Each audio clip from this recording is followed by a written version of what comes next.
Damar Hamlin's birthday is March 24th. His hometown is McKees Rocks, Pennsylvania, a small borough in the Pittsburgh metropolitan area. His mom's name is Nina. His dad's is Mario. He has a little brother, less than half his age. Damar is 24. Damar had 48 scholarship offers coming out of high school. He chose to stay home, though, and attended Pitt because, as he told Ty Dunn, friend of the podcast and founder of Go Long TD, he wanted to serve as a role model for his little brother because McKees Rocks has a way of eating its own. Damar has lost 3 close friends to gun violence and once estimated that half of the kids that he grew up with are now dead. His dad served 3.5 years in prison for intent to sell drugs. Father-son time lost forever while Damar bridged middle and high school. Then after he emerged from the Rocks, Damar established a clothing brand in college called Chasing Millions. He started reading the Bible. He suffered through a sports hernia that required 3 separate surgeries, but undeterred and healthy again, he broke out in 2018 as Pitt's leading tackler and played 2 more seasons. Before his rookie year of 2021, he returned to Pittsburgh with other NFL players and city natives to host a youth football camp. In the future, he wants to start a mentoring program for kids with incarcerated parents. In the meantime, Damar started the Chasing M's Foundation, which runs a program that raises money to buy toys for children. And as of this recording, mid-Tuesday morning, that program's GoFundMe page has received more than $3.5 million in donations.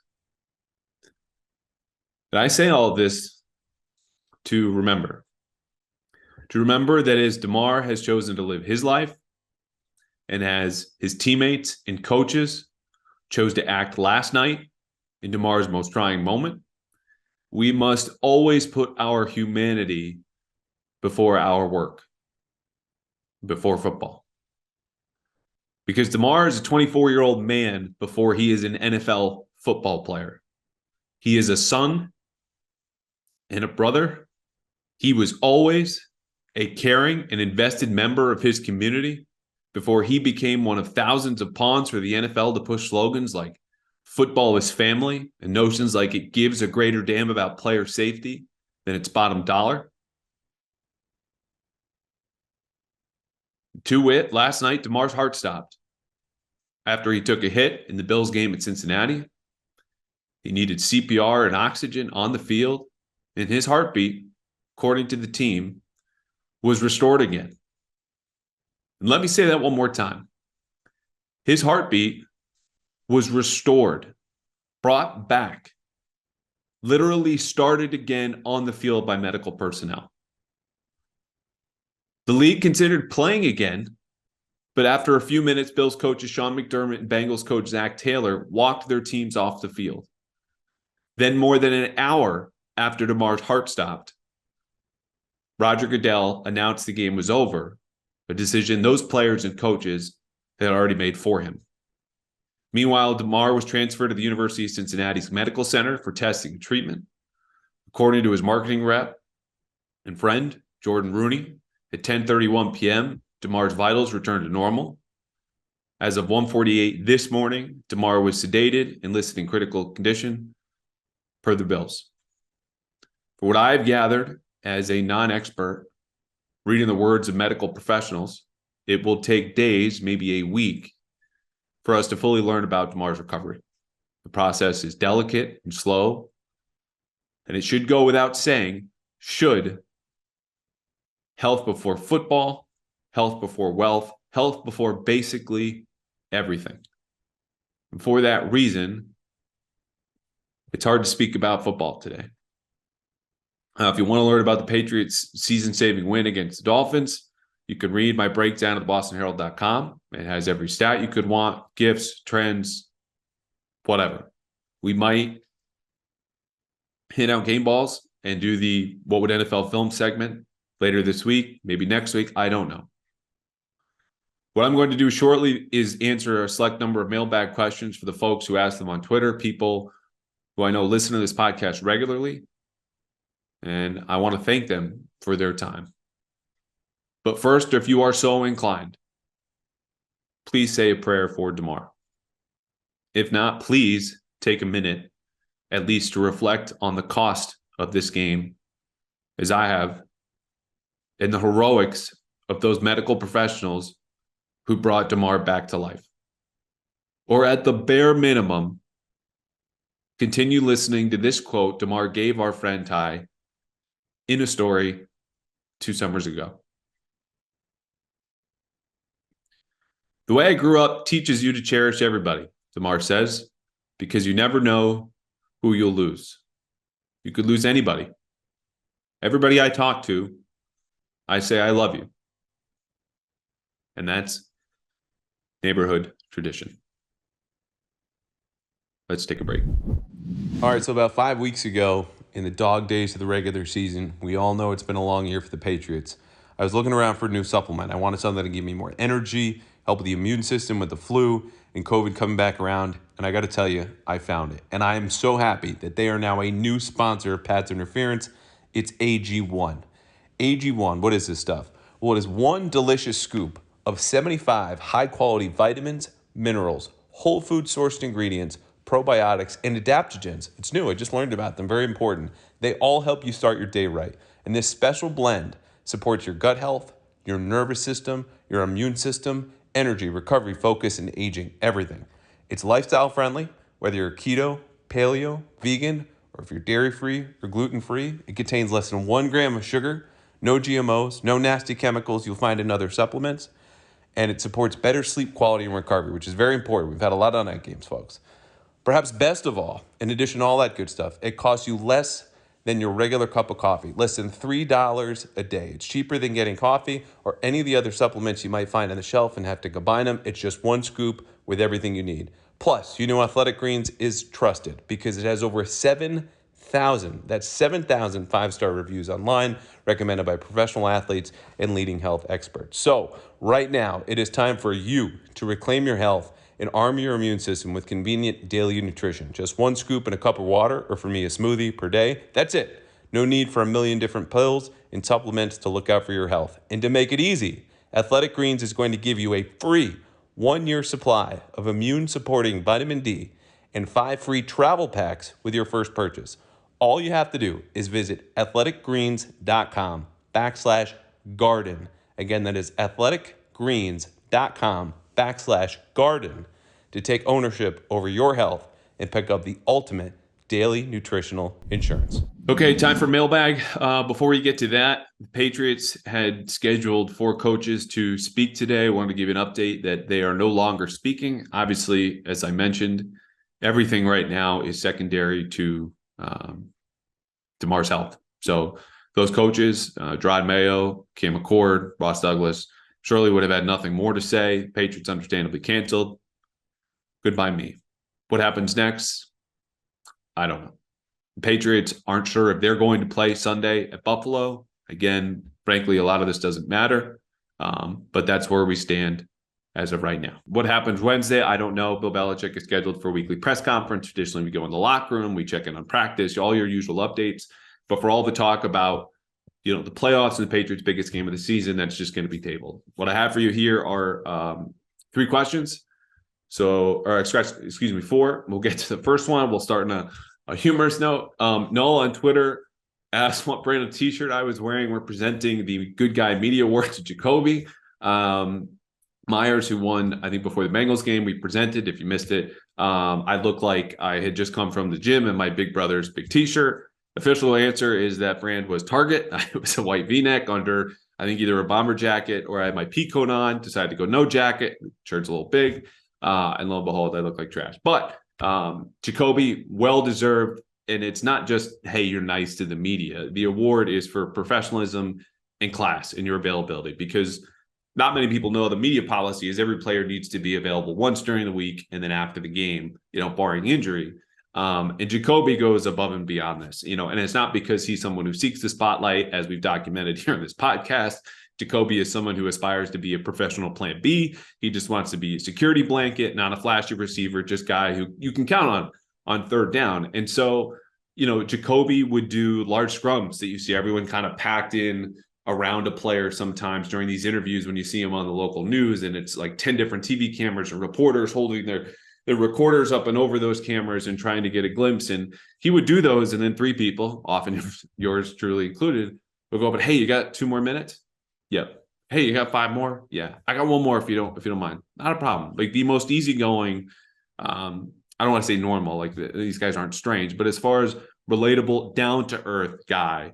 And that's why he got the award. All right. The Grand Jordanian on Twitter, he wants to know, is this the week to change everything up on offense and run power and duo and play action, or is it more of the same that didn't work in the first matchup? I assume that first matchup, he's referring to the Bills. Back in December 1st, the Patriots lose 24-10, and it really wasn't that close. Look, I joked with Doug Kide, and I suggested, I asked Doug on our last episode, like, are the Patriots just going to, run some double reverses? Are we going to get a double pass? Are we going to get any sort of spice or seasoning to this offense? We didn't see it. Okay. They had a very good opening drive when Miami blitzed a ton. Miami blitzed, I guess we're doing a little breakdown of the game. They basically backed off for most of the rest of the game. Patriots didn't have answers. One, they were giving up pressure with 4. And then they had one, of course, game clinching, game winning drive down there at the end, which was great chemistry from Mac amid, a lot of 3 and outs, with his receiver. So no, I don't think they're going to change up a whole lot on offense. You mentioned power and duo. Those are more man blocked run schemes, which we've hit on, on the podcast. I just think we felt for a lot of the season, there are certain things that are obvious to us on the outside, changes that we would make, changes that I would make. Not saying I'm right on all of those. I'm certainly wrong on some, but the Patriots have just felt otherwise and proven that time and time again. So with their season at stake, I don't think they're going to upend this offense. I think you're going to see a mix of man and zone block runs. I think you're going to see minimal play action. The Bills are also very good against play action. So if they play Sunday, I just don't know if you can count on that, as you normally might against other defenses, to kind of displace zone coverage and get some explosive plays. Hey guys, we're going to hit pause in the Patriots here for just a second to talk about something really important, and that's bedtime stories. Yes, the tales that had us feeling cozy in our bed and ready for a good night's sleep. Some of us enjoyed a fairy tale ending, maybe hitting a walk-off home run or scoring a game-winning touchdown. So why shouldn't we have the same comfortable feelings when we try to go to sleep as adults as we drift off to sleep?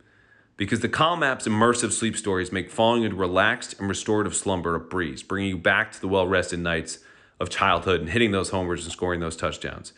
And I'm super excited to announce we're partnering with Calm, the #1 mental wellness app, to give you the tools that improve the way you feel. For the last year plus, it's helped me reduce stress and anxiety through things like guided meditation. It helps improve your focus with curated music tracks and help you rest and recharge with those imaginative sleep stories. It can work for kids or adults. There's even new daily movement sessions designed to relax your body and uplift your mind. And right now, if you go to calm.com/garden, you will get a special offer of 40% off, 40, of a Calm premium subscription, where new content is added every single week. Over 100 million people around the world use Calm to take care of their minds, because it is always ready on long days or short ones to help you stress less, sleep more, and live a happier, healthier life. So for listeners of this show, Pat's Interference, the best looking Patriots fans and smartest around, Calm is offering an exclusive offer of 40% off a premium subscription at calm.com/garden. Go to calm.com/garden for 40% off unlimited access to Calm's entire library. That's calm.com/garden. Corey on Twitter wants to know if Bill O'Brien is the next offensive coordinator. Will Bill give him latitude to bring his own staff, like quarterbacks coach and line coach? The short answer is no. The truer answer is, I think that conversation, again, assuming Bill O'Brien's the next offensive coordinator, and I'm not totally sold as much as I said on WEI last week that, yes, he'll be here. There are too many things that make sense, but a couple of things working against Bill O'Brien, or this situation coming to life, is the fact that Bill O'Brien, we know, wants to be a head coach. Belichick partly brought Patricia and Joe Judge back because he knew he wouldn't have to move off of them very quickly. And they weren't flight risks, basically, for those jobs. Bill O'Brien absolutely would be. The other part about this is, Bill O'Brien might want the head coaching job in New England. And let's say the Patriots continue to go 8-9 or 9-8, or kind of stay in this NFL wilderness where you're good, but certainly not good enough to contend. Maybe Kraft picks O'Brien to replace Belichick, and everything stays in-house, and you have continuity even without Belichick there. Of course, Belichick doesn't want someone like that in the building. I'm not saying O'Brien would push that, but something to be wary of. As far as the assistants, again, that's a conversation. Belichick has final say over the staff and might take some pressure, nudging from Kraft. That's really the big question hanging over the team here. Albert Breer reported on it over the weekend, but no, O'Brien is not going to take the Alabama staff or remnants of his staff in Houston and just bring them to New England. Like, these will be coaches that Belichick knows and trusts because they just don't hire from the outside. I mean, Jed Fish, who we saw a couple of weeks ago in Arizona, was just the third position coach to get a lead job coaching a position, not assistant receivers coach or assistant defensive line coach. Like, you are the quarterback's coach to be hired by Belichick in the last 12 years, just the third guy. So he's not going to let three new guys all of a sudden come in with Bill O'Brien. Last one, Ashley on Twitter. Ashley always bringing the positivity. Happy New Year, she says. Have you heard any updates on Jake Bailey? Pilardi has been pretty bad. 3 exclamation points. That is true. I had this is a funny moment Sunday. One of the Dolphins writers behind me in the press box, during one of these Patriots punts, says, Pilardi was in Miami for years, but I'm just now realizing he's left-footed. What? But yeah, the other thing you would notice about Michael Pilardi is that it hasn't been going particularly well. In my understanding about Jake Bailey, who we have seen at practice now for 2 weeks, so he could be activated in time for this finale. If they do play, we don't know if they will play Sunday in Buffalo, as it is truly physically related, because when he goes on IR, after some real tough weeks, you wonder if this might be a mental break for him. Something I wondered about myself. And my understanding, it is really a physical issue with his back. Backs can be tricky. Don't know exactly where, but he's at least healthy enough to warm up, run, be out there.